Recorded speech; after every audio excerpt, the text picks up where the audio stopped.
Good day to all. வாங்க மேக்ஸை புரிஞ்சு படிப்போம். NCERT syllabus 9th standard chapter 8 quadrilateralsல exercise 8.1ல 7th sum என்ன கொடுத்திருக்காங்கன்னு பார்த்தீங்கன்னா ABCD is a rhombus, show that diagonal AC bisects angle A as well as angle C. அதே மாதிரி BD bisects angle B as well as angle D. ஏபிசிடின்றது ஒரு rhombus. ராம்பஸ்னா என்ன அர்த்தம்னா all sides equal. ஓகேங்களா? இப்போ என்ன சொல்கிறாங்கன்னா ஏசின்ற டயக்னல் ஆங்கிள் ஏவையும் பைசெக்ட் பண்ணுது. பைசெக்ஷனாக பாதியாக பிரிக்குது. அதே மாதிரி ஆங்கிள் சியையும் பாதியாக பிரிக்குதுன்றாங்க.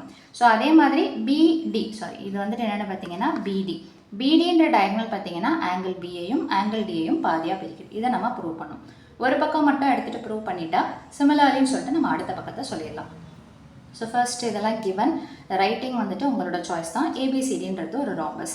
இப்போ நம்ம என்ன பண்ண போகிறோம்னு பார்த்தீங்கன்னா ஆக்சுவலாக இது வந்துட்டு கொடுக்கல, நம்மளாக தான் வரைஞ்சிக்கிறோம். இந்த ராம்பஸில் பார்த்தீங்கன்னா நம்ம என்ன பண்ண போகிறோம்னு பார்த்தீங்கன்னா ஏசின்ற டயக்னலை ஜாயின் பண்ணிக்கிறோம். ஸோ அப்படி ஜாயின் பண்ணும்போது இந்த ட்ரையாங்கிளை மட்டும் எடுக்கிறோம். இந்த ட்ரையாங்கிள் ஏபிசி, அதாவது ஏபிசி. ஸோ இந்த ட்ரையாங்கிள் எடுத்து வரைகிறோம். So ABC. ஸோ அப்படி பார்க்கும்போது என்ன சொல்கிறாங்க அப்படின்னு பார்த்தீங்கன்னா BC is equal to AB, அதாவது பிசின்ற இந்த சைடும் ஏபின்ற இந்த சைடும் ஈக்குவல். காரணம் என்னென்னு பார்த்தீங்கன்னா sides of a rhombus are equal to each other. ராம்பஸ்னாலே என்ன அர்த்தம்? அட்ஜசன்ட் சைட்ஸ் எல்லாமே பக்கத்து சைட்ஸ் எல்லாமே ஈக்குவல் அப்படின்னு சொல்லிட்டு அர்த்தம். அப்படி பார்க்கும்போது இந்த ரெண்டு சைடும் ஈக்குவல். அடுத்தது என்ன சொல்கிறாங்கன்னு பார்த்தீங்கன்னா angle 1 is equal to angle 2. நான் இதை ஆங்கிள் 1ன்னு வச்சுருக்கிறேன், இதை ஆங்கிள் 2ன்னு சொல்லிட்டு வச்சுருக்கிறேன். ஏன் இது ஈக்குவல்னு சொல்கிறோம் அப்படின்னு பார்த்தீங்கன்னா இந்த ரெண்டு சைடு ஈக்குவல்னும் போது அந்த சைடுக்கு ஆப்போசிட்டாக இருக்கக்கூடிய இந்த ஆங்கிள் 2வும் இந்த பிசின்ற சைடுக்கு ஆப்போசிட்டாக இருக்கக்கூடிய இந்த ஆங்கிள் 1ம் ஈக்குவல். ஸோ அதுதான் ரீசன் எப்படி எடுத்து எழுதிருப்போம்னு பார்த்தீங்கன்னா angles opposite to equal sides. ரெண்டு சைடு ஈக்குவலாக இருக்குதுன்னா அதுக்கு ஆப்போசிட்டாக இருக்கக்கூடிய ஆங்கிள்ஸும் ஈக்குவல் அப்படின்னு சொல்லிட்டு எழுதுகிறோம். ஸோ அடுத்தது என்னென்னு பார்த்தீங்கன்னா ஆங்கிள் 1 இஸ் ஈக்குவல் டு 3ன்னு சொல்லிட்டு சொல்கிறாங்க. அப்போ ஆங்கிள் 1 இஸ் ஈக்குவல் டு 3னா நம்மளோட இதில் பார்த்தீங்கன்னா இந்த எக்ஸ்டென்ஷனில் தான் என்ன வருதுன்னு பார்த்தீங்கன்னா ஆங்கிள் 3. ஓகேங்களா? ஸோ இதுதான் என்னென்னு பார்த்தீங்கன்னா ஆங்கிள் 3. ஏன் இந்த ஆங்கிள் 3யும் ஆங்கிள் 1ம் ஈக்குவல்னு சொல்கிறோன்னு பார்த்தீங்கன்னா இப்போ ஏபின்றதும் இந்த இடத்துல சிடின்றதும் பேரலல் லைன்ன்ற கான்செப்டை எடுத்துக்கோங்க. அப்போ ஆல்டர்னேட் இன்டீரியர் ஆங்கிள்ஸ்ன்ற கான்செப்ட் படி ஆங்கிள் 1ம் ஆங்கிள் 3யும் என்னென்னு பார்த்தீங்கன்னா ஈக்குவல். ஸோ ரீசன் என்னது? Alternate interior angles for parallel lines AB and CD அப்படின்னு சொல்லிட்டு சொல்கிறோம். அதே மாதிரி என்ன சொல்கிறாங்கன்னா ஆங்கிள் 2வும் ஆங்கிள் 3யும் ஈக்குவலாம். எப்படி? இங்கே ஆங்கிள் 1ம் 2வும் ஈக்குவல்ன்றோம், அதே மாதிரி இங்கே ஆங்கிள் 1ம் 3யும் ஈக்குவல். ஸோ ரெண்டு சைடில் இருக்கக்கூடிய எல்ஹெச்எஸ்ன்னு சொல்லலாமா, லெஃப்ட் ஹேண்ட் சைடு, அது ஈக்குவலாக இருக்கும்போது அதை ஈக்குவேட் பண்ணக்கூடிய இந்த ரெண்டு ஆங்கிள்ஸுமே எப்படி தான் இருக்கும்னு பார்த்தீங்கன்னா சமமாகத்தான் இருக்கும். ஸோ அப்போ angle 2 is equal to angle 3 அப்படின்னா என்ன அர்த்தம்? ஆங்கிள் 2 எங்கே இருக்குது அப்படின்னு பார்த்தீங்கன்னா இந்த இடத்துல, ஆங்கிள் 3 எங்கே இருக்குதுன்னு பார்த்தீங்கன்னா இந்த இடத்துல. அப்படின்னா ஏசின்ற இந்த டயக்னல் எந்த ஆங்கிள் இது? சீன்ற ஆங்கிளை பைசெக்ட் பண்ணுது அப்படின்னு சொல்லிட்டு இந்த இடத்துல நம்ம சொல்லியாச்சு.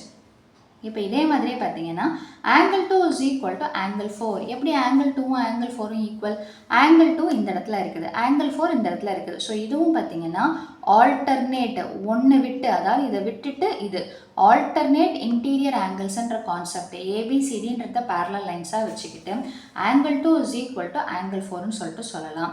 ரீசன் என்னென்னு பார்த்தீங்கன்னா alternate interior angles for parallel lines b c and b a அல்லது ஏடி எப்படி வேணாலும் நீங்கள் சொல்லிக்கலாம். ஸோ இப்போ என்ன சொல்லிட்டோம்? 1ன்றது 2க்கு ஈக்குவல், 1ன்றது 3க்கு ஈக்குவல். அப்படி பார்க்கும்போது 2வும் 3யும் ஈக்குவல்னு சொல்லிட்டு ஏசின்றது சீன்ற ஆங்கிளை பைசெக்ட் பண்ணிருச்சுன்னு சொல்லிட்டோம்.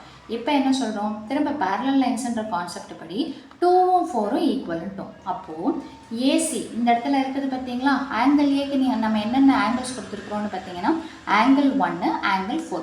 அப்படின்னா நம்ம என்ன சொல்லிக்கலாம்?